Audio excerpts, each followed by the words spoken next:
அன்பின் வாழ்த்துக்கள். இந்த நாளில் உங்களை சந்திப்பதில நான் மிகவும் மகிழ்ச்சி அடைகிறேன். நீங்க நல்லா இருப்பீங்க என்று ஆண்டவருக்குள்ள விசுவாசிக்கிறேன். இந்த நாளில நாம் தியானிக்க இருக்கிற வசனம் மீகா எழுதின புஸ்தகம் 2வது அதிகாரம் 7வது வசனத்தை வாசிக்கும்போது, செம்மையாய் நடக்கிறவனுக்கு என் வார்த்தைகள் நன்மை செய்யாதோ என்று ஆண்டவர் சொல்லுகிறார். ஆம், நம்முடைய வாழ்க்கையில நாம் செம்மையாய் நடக்கும்போது தேவன் நமக்கு நன்மை செய்கிறவராய் இருக்கிறார். அவர் சொல்லுகிறார், நன்மை செய்யாதோ, நீங்கள் நிச்சயமாய் நீங்கள் செம்மையாய் நடந்தால் என் வாழ்க்கை நன்மை செய்யும் என்று சொல்லுகிறார். செம்மையாய் என்றால் என்ன? சங்கீதம் 112ஆம் சங்கீதம் 1-2 வசனத்தை வாசிக்கும் போது, அல்லேலூயா, கர்த்தருக்கு பயந்து அவருடைய கட்டளைகளில் மிகவும் பிரியமாய் இருக்கிற மனுஷன் பாக்கியவான். அவன் சந்ததி பலத்திருக்கும், செம்மையானவர்களின் வம்சம் ஆசீர்வதிக்கப்படும்.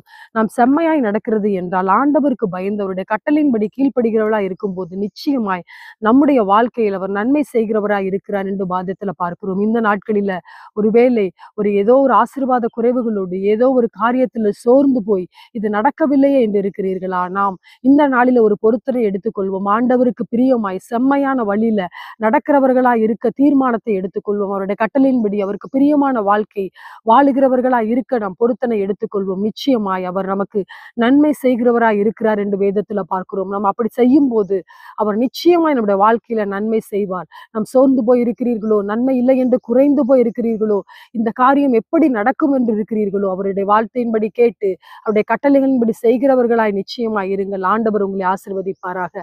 கண்களை மூடி கூட நம்ம செபிக்கலாம். ஆண்டவரே, இந்த நாளில் நாங்கள் பார்த்த வேத வசனத்தின்படியாய் செம்மையாய் நடக்கிறவர்களுக்கு நீ நன்மை செய்கிறவராய் இருக்கிறீர் என்று நாங்கள் வேதத்துல பார்க்கிறோம். அப்பா, இந்த நாளில கூட அப்பா, நாங்கள் உங்களுடைய கற்பனைகளை கை கொண்டு அப்பா உமக்கு பிரியமான வாழ்க்கை வாழ, செம்மையான வாழ்க்கை வாழ அப்பா நீங்க எங்களுக்கு உதவி செய்யுங்க ஆண்டவரை. நாங்க அப்படி நடக்கும்போது எங்க வாழ்க்கையில நீங்க நன்மை செய்கிறவரா இருக்கிறீர் ஆண்டவரை.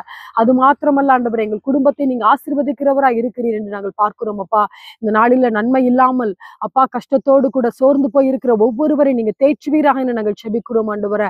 அவர்களுக்கு நீங்க நன்மை செய்வீராக என்று நாங்கள் இயேசுவின் நாமத்தில் உங்களுடைய சமூகத்துல கேட்கிறோம். அப்பா, நீங்க அப்படி செய்ய போகிறபடியால் உமக்கு நன்றி செலுத்துகிறோம். இயேசுவின் நாமத்தில் செபிக்கிறோம்.